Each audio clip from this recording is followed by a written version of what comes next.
waa'ee Phaawulos Siilaasii fi Maarqoos akkasuma Barnaabaasiin laalleerra jarri kun afran ergaan tokko wangeela hojjetu an torbeerraa kan barbaada ergaan tokko hojii wangeelaa hojjetu otuma afurtaanii walii galanii hojjetanuu tokkichi keessaa luqqa'e akkam jedhee ani haadha koo yaadeera ani biyya koo yaadeera si wajjin hojii wangeelaa kanatti fufuu danda'u waaqa hin ganu garuu hojii wangeelaa kana si wajjin itti fufu jedhee keessaa luqqa'ee gara mana isaa gale.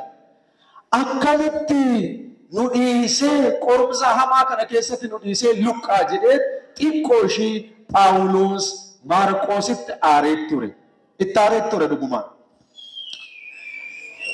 Amma immoo sadi ta'anii hafanii Siilaasin jaalatee Anxookiyaatti hafee Phaawulosii fi Barnaabaas immoo wajjin hojjetudha macaafni qulqulluun.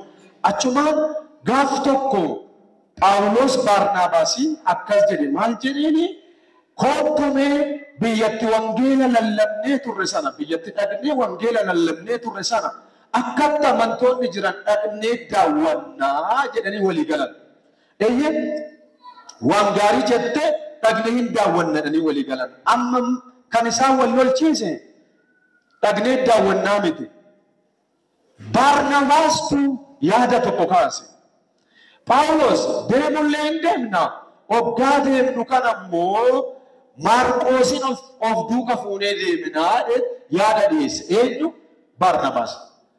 Achumaan Phaawulosumti inni lisaan akka gudii dubbatu kun Phaawulosumti seexani jala dhaabbanne kun walitti butame. Maal oggaa dhaga'u? Maarqoosin of duuka fuunee deemna oggaa jedhee dhaga'u ofitti butameeti. Ay Maarqoosimmaan wajjiniin deemu. Oggaan immoo Maarqoos wajjin hin deemu yookaan immoo Barnaabaas immoo jecha isaa kanatti hin butame innis hin butan hundumtuu kostor jedhu hundumtuu. Fuula isaa micciire kostor sireesi gaccaanii ta'an ergamoonni Waaqayyoo kun. Na kostor jedhan jarri akkas waliin jedhan booddee Maarqoos nu wajjin hin deemu. Maarqoos nu wajjin hin deemu. Yoo Maarqoos nu wajjin deeme dhaqnee tajaajiluun keenya yaa hafuudha Phaawulos. Sun immoo yoo inni nu wajjin deeme malee du'een argamaa jedhanii walii galuu didaniiti. Barnaabaas Maarqoosin qabatee kootu yaada akka abbadan. Isa malee wangeelli hojjetamu jedhee Maarqoosin qabatee Phaawulosin dhiisee hin deeme. Obboleessa isaanii Phaawulosin dhiisanii hangafa isaanii Phaawulosin dhiisaniiti hundumtuu akka walitti siifitotti harka wal qabattee deeme lamaan deemeeti. Phaawulositti baay'ee dhaga'ama. Akka walitti aananitti harka wal qabuudhaani. Dubbiin akka lagaa ta'uudhaani. Dubbiin akka gosaa ta'uudhaani. Dubbiin akka walitti dhiyaachuudhaani. Nama hin qabne eenyu argattan jedhee ani bilbila qabata hin beeku hin bilbilate akka bara kanaatti ta'e. Heeloo edete jitu bilbila Siilaasitti bilbila. Heeloo Siilaasi eeyyee daddafi na qaqqabani gudii ta'eera. Wangeela kan gudii ta'e Phaawulosii miti. An gudii ta'aa jiru amma wangeela malee Phaawulos gudii ta'an. Inni garuu maal jedhe? Waa'ee wangeelaa raafatanii daddafi na qaqqabani gudii ta'eera ani babbadeera. An babbade Phaawulosii miti. An babbade wangeela. Siilaasiinis immoo Phaawulosin qaqqabuudhaaf wangeela qaqqabuuf miti Phaawulosin qaqqabuudhaaf hin dhufe. Akkuma lakan dhufe kanaan maaltu si qunname maal taatennaan Barnaabaasii fi Maarqoosin asitti na dhiisanii isaan wal fudhatanii deeman kinoo kophaa kiyyan jira. Ani si jira gamarre kinoo nus lama isaanis lama. Qixxeedha. Meesiruma abbaa irra hojjetu hin agarsiisnaa dorgommii hamaa keessa galan. Qoy garuu akkanatti wangeelli gargar wal hiranii akkanatti garee uumanii wangeelli hin hojjetamu. Gaafa ani sin dudda walitti kenninu, gaafa ani sin wal waraanu, gaafa ani sin wal nyaannu kan babbadu kan hubamu wangeela. Kanaafuu falli maarree rakkoon gidduu jiru furree hojii wangeelaa hojjenna. Ameen jedhe. Jaarsolii waldaa gidduu rakkoon jiraachuu danda'a. Tajaajiltoota gidduu rakkoon jiraachuu danda'a. Amantoota gidduu rakkoon jiraachuu danda'a. Tajaajiltoota jaarsolii gidduu rakkoon jiraachuu danda'a. Amantoota fi tajaajiltoota gidduu rakkoon jiraachuu danda'a. Egaa wangeelli akka jedhamu yoo barbaaddan amantoonni tajaajiltoota quba qabuun falaa miti. Tajaajiltoonni amantoota quba qabuun falaa miti. Falli marree hooraan jette teenyee mari'annee hiiginee dhiifama olii goonee hojii wangeelaa gara fuulduraatti akka deemu gochuudha. Ameen jedhime. Namoonni natti gaddatan jiraachuu dandeessu. Namni isintti gadda jiraachuu danda'a. Antoo fallisaa dhiifama olii goonee akka nu gidduutti wangeelli hin miidhamne rakkoo furuu qabna. Gooftaan guddaadha. Achumaani gara booddeetti immoo Phaawulos Luqqisii tokko dubbata. Isan sinitti maqaama isan sinitti maqaama. Ariitiidhaan gara koo dhufuudhaaf dhama'e Deemaas biyya lafaa kana jaawwate ana buuse mandara Tasalonqee dhaqeera. Kirisqees biyya Galaatiyaa, Tiitoonis immoo biyya Damalaatiyaa dhaqeera. Luqaas duwwaatu na bira jira. Yeroo dhuftu Maarqoosin of duuka fidii kootu inni anaaf ergamuudhaaf waa'ee anaa baasan. Phaawulos isa duraan ani Maarqoosin jaalladhu barbaadu kanatti mammoori. Maaloo Luqaas duwwaatu na wajjin jira baay'ee rakkadheera. Oggaa dhuftu adaraa Maarqoosin of duuka fidii kootu tiraanspoortii isaa nan kaffala. Of duuka fidii kootu sababni isaa Maarqoos ana tajaajiluudhaaf anaaf ergamuudhaaf inni waa'ee anaa baasan. Maka dubbiin guddaan akkatti rakkoo furanii hojii wangeelaa hojjetan agartan. Kan rakkoo furanii xiqqoo hojii wangeelaa hojjetan akkamitti jedhu sana akka laallu nan barbaada. Sanni waan jedhu iccitii wayii immoo baasa. Astraakoos inni ana wajjin hidhamee jiru nagaa isiniif hin nama tokko. Maarqoos inni durbiin Barnaabaas agartan jara kana kan qore wangeelatti gufuu kan ta'e hafuura durbiiti. Afurri durbii, afurri sumaa, afurri daadaa, afurri soddom, afurri baakristinaa, afurri miizee, afurri durbii lammaffaa, afurri haadha, afurri abbaa wangeelatti gufuuta. Gaafa wangeela hojjettu sifuu kun qabu. Abbaa koo, haadha koo, durbii koo, intalaa koo jechuun qabdu. Wangeelli hundumarratti hojjeta. Adabas yoo ta'e, gorsas yoo ta'e, hundumarratti hojjeta. Ormatti harka kee diriirsee gaafa fira keetii garaa hojjeta taanaan kun wangeelatti gufuuta. Afurri durbii maqaa Yesuus Kiristoos waldaa kana keessa haa ba'u. Amiin jedhamaa. Maal jedhanii dubbiin iccitii baasaa? Eegaa ana akkatti si quuqee nu wajjin deemu jedhe kun durbii caalchifate. Meettana wajjin dubbisa. Maarqoos inni durbiin Barnaabaas akkasuma nagaa isiniif dhaamada agartaa. Nama nagaatu nagaa namaa dhaama. Amma Maarqoos sirreeffameera qalbii geeddarateera. Sima Barnaabaas maal jira? Maarqoos nagaa buusneerra sinumaayyuu isiniyyuu akkam isiniin jechaa jira nagaa isinii dhaamaa jedhe. Fayyada cusaatiin sandu waan jedhu immoo waa'ee Maarqoos kanaan dura dhaamsi isin gaheera. Inni gara keessa yemmuu dhufu simadhaadhe. Maaliif dubbii hamaa dhagaanii mitire isa fitneerra sirreessineerra. Wanti isin kanaan dura dhageessan sun xumurameera. Qiimii ittiin qabina. Nu hiikneerra gara keessa dhugaa dhufu akka nama waaqayyootti simadha. Amiin jalaa jedha owaadha fi sababni isaa nu furree hojii wangeelaa hojjechaa jirra jenna. Kanaaf namni gaafa wal lole gaarii waliin haasa'u maqaa waliin balleessa. Tokko akka dhageenye godha kun gaarii miti.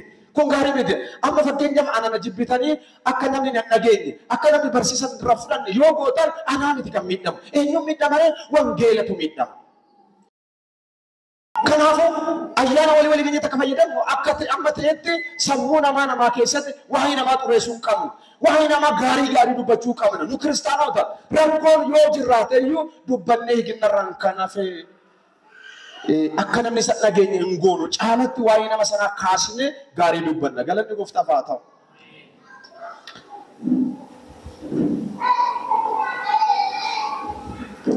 Gaafii kana deebisnee dheetan deemee miti torbe. Phaawulos Barnaabaas maaliif adda baatu? Tokko. Phaawulos Barnaabaas maaliif walii galuu dadhaban? Lama.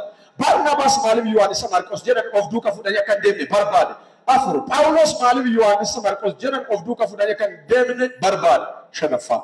Phaawulos akkamitti deebi'ee Yohaannis inni Maarqos jedhame tajaajila baay'ee na gargaara naaf fidii kootu jechuu danda'e jedhu kana laalla akkatti rakkoo furan kanarratti fuunu. Eshi. Phaawulos fi Barnaabaas warri kiristinnaa jalqaban warri kennaa hafuuraa gurguddaan ittiin mul'ata kun akkamitti walii galuu dadhaban hanga adda baanitti akkamitti gaane yoo jettan namni gaafa bu'aa wangeelaaf dursa kennu dhiise faayidaa dhuunfaaf dursa kennu walii galuu hin danda'u. Namni bu'aa wangeelaaf dursa yoo kenne garuu ولقالون ددبو أني مسن أكا ولنقل كان نقولو فايدان فاكين يرد قافت يفن مالي وانجيب لغت يوت يفن أبام برباد يوتورس ولقالون ددبو يوم لك ولقالون ددبو نون فاكين يتدبيني أنا أفكن نامتاني سن نامتاني أكسن قول أكسن نقول جنة وفت دبيني مرقكين فايداكين لكاو دام جلكمني أبالوف كرم قدامي أنا أمكن قدامي أبالوف أكس قدامي أنا أفكرم قدامي قام جنة وانجيل لك دوتي من أما كفسو تبجاولا كفسو أفورا تبجاولا والسكالا كان في وندي كنيا دوران دورسيني دورسا كنو كان كمو مرقا وانجيلا فايدا وانجيلا سنبو سبوليسابو أتي من أنت وانجيل يوفا يدمو همامتي ati rakkatte wangeelli fuuldura tindeema yoo ta'e rakkachuu kee keessan qoramuu kee keessan jibbamuu kee keessan wangeelli hin tarkaanfata yoo ta'e maal rakkoo qabare bara duriitti namoon wangeelaaf jedhanii hin hidhamne wangeelaaf jedhanii hin reebbamne wangeelaaf jedhanii hin beelofne wangeelaaf jedhanii lubbuu isaanii hin kennine Abboonni keenya darbirraa kan baranne wangeela hin fayyada yoo ta'e jedhanii lubbuu isaanii kennaniiru. Ati immoo lubbuu miti faayidaa kee hodhiste maarree. Yoo sitti hafe maarree wangeelli haa hojjetamu koottaa ofitti hin xiyyeeffannu. Mana keessatti hin xiyyeeffatina akka nama dhuunfatti hin ilaalina. Akka mana keessatti hin ilaalina. Akka biyyaatti ilaala. Kana bu'aa wangeela guutuusa kennina. Eeshi asnaa deebi'aa qaba. Phaawulosii fi Baarnaabaas maaliin walii galuu dadhaban? Isa jalqabaa akka fedha foonitti yaadan nama si bira jarkaannaa qabi akka fedha foonitti yaadin jedhee jarree hafuura keessaa baaniiti istaadoomii hafuuraa keessaa baaniiti istaadoomii foonii keessa galanii fooniin taphachuu jalqaban fooniin hojjechuu jalqaban akka foonitti yaadan fakkeenya dhaggeeffadhu akka foonitti akka yaadan Baarnabaasis itti agarse Baarnabaas Yohaannis inni Maarqos jedhamu kun durbii yookaan fira isaa ture dhiiga kooti sanyii kooti jechuudhaan fooniin yaade. Fira kiyya dhiiga kiyya akkam tan gatee jedheeti akka wangeelaa akka furati yaadu dideeti firummaadhaan yaade. Isa jallareenyo as keessatti alagaa foonitti yoo fira ta'uu baanne hafuuratti Kiristoos fira nun goone maaddii tokko irraa nyaanne abbaa tokko irraa dhalanne hafuura tokko dhugne si jallar anemsin ormaa mitiin yoo hafuura yaaddan nuhundi keenya ormaa miti ijoollee abbaa tokkooti amin jedhin har'a fudhatu kan. Yommuu hafuura keessaa baatanii foon yaaddan dhugaan inni tokko shawwaal inni tokko mo'arsee inni tokko baalin inni tokko wallaggaan yoo foon yaaddamu tokko bullalleedhaa dhufe tokko moobootee dhufe yommuu dhibbistee yaadde tokko gadda diida heetora tokko immoo burqaa jaalate. Araba Yesuus hafuura mandaraa keessaa ba'a maqaa Yesuusin amiin jedhe. Galanni gooftaaf haa ta'u. Phaawulos akkamitti foonitti yaade yoo jette Yohaannis inni Maarqos jedhamu haaloo qabate. Haaloo qabachuun hojii foonii keessaa tokko ija fooniiti haaloo namatti qabachuun. Kottaa haaloo walitti hin qabannu. Rakkoo fuudhee hojii wangeelaa hojjenna. Galanni gooftaaf haa ta'u. Lachanuu akka fedha foonitti yaadan. Lammaffaan maalii walii galuu dadhaban yoo jette nama miirattaan simbee taa'uu horo hunduun urgufama inni kan jedhan maayidha hundumtu lachuu ibiddatti ibidda yoo dabalte caalatti bobaama boleessa koo ibiddatti ibidda dabaluun bu'aan qabu ibiddatti ibidda dabaluun atis ibidda sunis ibidda deen ta'u takkaatee tuqqaafi tokko bishaan ta'uu qaba. Sadaffaa lachaan isaaniiyyuu yaadni koo yoo taane du'een argamaan Phaawulosis nu wajjin hin deemu sunis nu wajjin deema kana jechuun jechuudha wanta inni jedhe yoo taane du'ee kan bada wangeelicha tafa malee morma kootu cita malee jedhe kottaa obboleessa kiyya waan inni jedhe yoo taane du'een badan jedhe yaadni kee wangeelaaf hin fayyada yoo ta'e rakkoo hin qabu amansiisa obboleessa kee hin fayyadu taanaan kan obboleessa keetu irra fayyada taanaan isa immoo fudhadhu kaa. As keessatti anaqaan hin jiru wal caaluun hin jiru yoo danda'ame kamturra wangeela bu'aa buusaa jennee mari'annoo jenna malee yaadni koo yoo taane nan babal'eessachuu hin qabdu. Yoo yaadni kee hin taane diigamuu qaba waldaa. Afraffaan uumaan turakkoota isaan gidduu ta'etti waliif mo'amuu dadhaban. Lachuu korma ta'an. Kormi lamammoo mana tokko keessa buule Oromoon. Orma lama kallachuu kan lafa kan caalu mana tokko keessa bulchitu mana adda addaa keessa bulchite achuma haa baroodanii kan kana fedhe hin ta'u. Lachan handuu የግድ መሸነፍ አለበት. inni kan biramaan aanaatu caala jechuudha wal tuffachuudha. Wal tuffachaa hojii wangeelaan hojjetu sijjammer wangeeli keenya maal jedha obboleessi koo anarra hin caala jedhi lakkaa jedhe. Afuura ana jedhu of keessa baasuu qaba. Ana caala, ana wayya, ana malee jechuun qabnu, ana malee jechuun qabnu. Hamma nutti kenname hin hojjenna. Gaafa immoo deemne hin deemna, gaafa duuna hin duuna, dhalootatti dabarsinee kennina. Anatu caala de Pawulos, natu caala de Barnabas, natu caala tajaajiltoota gidduu jiraachuu hin qabu, jaarsolii gidduu jiraachuu hin qabu, amantoota gidduu jiraachuu hin qabu, gurmuu gidduu jiraachuu hin qabu. Natu caala doon taane si wayya jedhee namni dursa walii kenne wangeelli hojjetamu. Inni kan biraa wal baachuudha, wal danda'uu dadhabuu. Egaa namni tokko rakkoo hiikamuu hin dandeenye qaba. Rakkoo hiikamuu hin dandeenye. Jechuun namni sadee dhiisuu kan hin dandeenye qaba. Amala sana immoo nama sana barree danda'uu qabna qaba, baachuu qabna. Hamma barreetti nu rakkisa rakkoon qabu. Erga barreef immoo danda'uu fi qabna. Torbaffaan rakkoon isaanii aariidha. Aarii. Macaafa qulqulluun keenya waa'ee aarii maal jedha? Phaawulos Maarqoositti aareera. Barnaabaas immoo Phaawulositti aareera. Baay'ee aarii nurgu wangeelli. Inaareen aanuun jedhu. Inaareen aanuun jedhu. Yoo aartaniyyuu hin jajjabeessu gamu. Aaraan jedhu. Garuu immoo dideema yoo aartaniyyuu immoo aariin keessan cubbuutti isin hin geessin. Fakkeenyaaf aarteen nama arrabsita yoo ta'e. Aarteen kaballaan namatti kaatta yoo ta'e. Aarteen kan sin ciniina yoo jette cubbuutti si geessaa jira. Nama ciniinuun cubbuudha. Aarin kee odoo ciniinni akka sin geessin, odoo ija babaasuutti sin geessin, odoo quba babaasuutti sin geessin, odoo ilkaan ciniinnachuutti sin geessin, akkasumatti xinnoodhaan baalaansii eegdee yoo aarte rakkoon qabu. Aarin keessan garuu cubbuutti hin geessin jedheeti. Otuma aaritti jirtanuu aduu sin duraa hin lixin seexanaafis karaan kenninaan rakkoo guddaan asitti galan. Otoo aaritti jirtanuu aduun hin lixin mee dhugaa isaa hin dubbannaa. Nuyi aarree aduu shan nutti linneere, aduun 10 nutti linneere, aduun 30 nutti linneere, aduun 366 nutti linneere, aduun 700 minaamin nutti linneere, aduun 1000 meeqa sitti linneere. Qoyate aaritti otoo jirtu aduun 368 sitti lixee amma kun fayyummaadha, fayyummaa miti. Qoyi otoo aaritti jirtu obboleessa kee wajjin otoo hiikin odoo gooftaan dhufe hafteettan. Hanaafuu sun nama akka kee kana macaafni qulqulluun maal jedha? Lama ta'anii rafuu tokko hin fudhatamaa tokko hin hafan.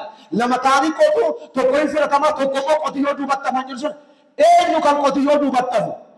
Eenyu oofchii duubatti kan hafu? Eenyu rafee siree irratti kan hafu hojjette nama aaree aarii isaa aduun 366 buletu nama isaantu hafa. Siree irratti hafta of eeggadhu. Gooftaan tasa dhufa, atis tasa duuta. Yoo aduu sitti lixxe seexanaaf karaan kennineera. Gaafa wangeela hojjennu immoo wangeela akka nu harkatti hin gufadhetti kan nuti namoota faraara goonuu seexanatti karra cufuuf hin jiru. Asiin darbaan hin jiru. Tapha tokko nagarra ijoollee wal qabatanii asiin ba'uu qoreedha, asiin ba'uu milmoodha, asiin ba'uu intiniidha. San ta'uu qabam seexanni gaafa karaa kee baanan situ gudiitaa dhaggeeffadhu. Asiin ba'uu gaan jedhe hin jiru Luqaas. Asiin ba'uu Maatiyoosi. Asiin ba'uu Teksiidha. Asiin ba'uu Faarfannaadha. Asiin ba'uu Raajiidha jettee humna dandeessu itti cufta malee nama wayii aarsuudhaaf jettee seexana gargaartee akka nama isin agarrite suuta jedhee darbi jedheen seexana. Tokko odoon naqqaasisin dabarsa seexan. Namni isin argin. Qeesii fi daaqoniitti nyaatarratti wal lolee. Qeesii fi daaqoniitti nyaatarratti wal loleeti. Achumaani daaqoniin kun dargaggeessa qeesii jaarsa kana eeggatee raawwatee karaatti. Innaan jaarsi eeyyee qeesii iyyaa sun immoo rukkutee raawwatee fiiga sharree qarritti baatee maal taatan yaa maamiru maal taatan jedheetti eeyyina. Si beekee gali. Sibiikii galna seexanatti karra cufuu qabnu. Shanaffaan dhiifama walii gochuu dadhabuudha. Bakka kiristinnaan dhiifama walii gochuudha. Dhiifama godhiif obboleessa keeti. Dhiifama godhiif obboleettii keeti. Abbaan manaa haati manaa dhiifama walii godhaa. Akka maatiitti dhiifama walii godhaa. An akka luba tokko sittin dubbadhaa. Namni namatti hartanii jirtan otoo asiin bahin gibbii kana keessatti eegaa nama sanaaf dhiifama godhaa. Guyyaa sii kennan aduu kana malee aduu kana booddee wanta hin beektu. Aduun sii kenname aduu guyyaa sanbata guddaa kana. Aduun hojjaa duraa yookaan aduu wiixataa siif hin kennamu. Nan qaqqaba wiixata nan qaqqaba kibxata qoy torbee dhuftu keessa furra jettee aduu sii kennamte aduu sanbata guddaati. Dhiifama godhiif jarri kaa abdii kutachuudha. Dhugaadha yeroo tokko tokko anis nan aaraa namatti abdiin kutadha. Hiyyaadha jettee garuu moora namatti abdii kutachuurra har'arra boru hin fooyyaa jennee eeguu qabna. Eshi sababii armaan olii kana Phaawulos Baarnaabaas walii galuu dadhabanii Baarnaabaas Phaawulosiif dhiisee durbii isaa kan ta'e Maarqos duuka fudhatee markabaan Qophiroos dhaqee Phaawulos immoo Siilaas waammatee lama ta'anii kallattii biraatiin deeman. Eshi waa'ee ariitiin gara kogootti kan jedhu duratti dubbiseera isa gara gajjallaa kana ilaalame saddiimaa kana fa'a. Akkamitti Phaawulos Maarqos isa kaleessa jibbe dhiisee of duuka fidee kootu inni anaaf ergamuudha waa'ee naaf baasee jechuu danda'e yoo jettan tokkoffaa akkamitti jechuu danda'e yoo jettan bu'aa wangeelaaf dursa kenna. Naa fidaa na barbaachisa. Adaraa Maarqos naa fidaa gaafa jedhe bu'aa wangeelaaf dursa kenna. Lammaffaa akka fedha foonitti yaaduu dhiisanii akka fedha hafuuratti yaadan. Akka fedha hafuuratti yoo yaadanne walii galla obboleessa keetiif isin dhiyeessa rakkoon isin furama. Sadii Maarqosiif dhiisuudhaan akkasuma Baarnaabaasiif walii dhiisuudhaan agartaa Phaawulos Maarqosiif hin dhiise Baarnaabaas wajjin immoo walii dhiisa. Walii dhiisa gidduutti araarama walii dhiisa. Dhiisa fi walii dhiisa. Bu'aa namaa hubate namni hin barbaachisne hin jiru yoo dadhabaa ta'e iyyuu waan hojjetuu qabu waan ta'e bu'aa namaa waan hubateef naaf fidaa jedhe. Shanaffaa hojii wangeelaa kophaa ofii waan hin hojjetamneef amman fa'i cimaa yoo ta'e hojii wangeelaa kophaan hojjetamu. Hojii wangeelaa ida'amuudha. Kan keessummaa ida'an irratti da'ame, kan hojjetaa wangeelaa jaaran irratti da'ame, kan wangeelaa wiiftuun irratti da'ame, kan jaarsolii ida'ame, kan kwaarii ida'ame, kan amantootaa ida'ameeti malee hojii wangeelaa kophaan hojjetamu. Yegiddi daroo barbaada. Kanaaf Phaawulos maadha garuu kophaa isaatti hojjechuun barbaanne waan beekeef maaloo kophaa kun jira. Abaluun iddoo akkasitti ergeera. Lukaas duwwaatu na bira jira. Hojichi immoo baay'eedha. Maarqos naa fidaa kan jedhe bu'aa namaa hubachuu duwwaa miti. Hojii wangeelaa kophaan hojjetu. Garee uummachuudhaan gargar ba'anii hojii wangeelaa akkan hojjennu hubatan. Garee uummanne hojii wangeelaan hojjennu walitti dabalachuu wayya. Walitti dabalachuu wayya. Kottaa xiqqeessinee yaadnu. Dogongora yookaan badii ofirratti waan baraniif kana main pointin. Phaawulosis ofirratti bare natti dogongore. Sunis immoo lakki Phaawulos anatti dogongore. Hundumaan amma bakkoon kana isatti dogongore inni quba namatti qabiirra anatti dogongore. Anatu balleesse yoo jenne namni naraarama. Jarri gargar tararama Phaawulos dhiifama naa godha jarana anatu balleesse. Maarqos wajjin deeme maarrakoo qaba ana tokkosumaan seexana itti fayyadamee hin deemu jedhe dhiifama naa godhaan Baarnaabaas lakki Phaawulos si duwwaa miti atis balleesseera. Kan akkuma ati wajjin hin deemu itti san Maarqos guyyaa tokko otoo hafe maarrakoo qaba har'a nu wajjin hin deemne jechuun boru nu wajjin deemne jechuun miti boru nu wajjin deema anis xiqqoo nan balleesse naa dhiisaa. Achuma Maarqos lakki dhugaa sin lammanuu akka wallabtan kan godhe ana. Anis dogongoreera. Singatee hoggaan deemu sana immoo otoo namni dhiifama sin gaafatin immoo zawwedhee dhufe xiqqaatii dhiifama sin gaafachuun barbaada na balleesse. Gidduun taraarama. Hundumtuu ana jedhe. Anatu balleesse jechuu wayya. Namatti faraduu nama salphaadha. Ana balleesse yoo jenne wanti ni qabneef hin jiru. Rakkoo furaa hojii wangeelaa hojjechuu. Yoo akkas goone waldaan kun hin bal'atti, waldaan kun hin guddatti, waldaan kun hin deessi, wangeelli immoo salaale Kiristoosiif hin ta'a. Kanaafuu akka waldaatti akka namni dhuunfaatti rakkoo furaa hojii wangeelaa hojjedhaa. Warri kanatti walii galtan gooftaaf harka keessan tumaa galateeffadhaa. Dabalaa fi Waaqayyoodhaaf. Haleluuyaa.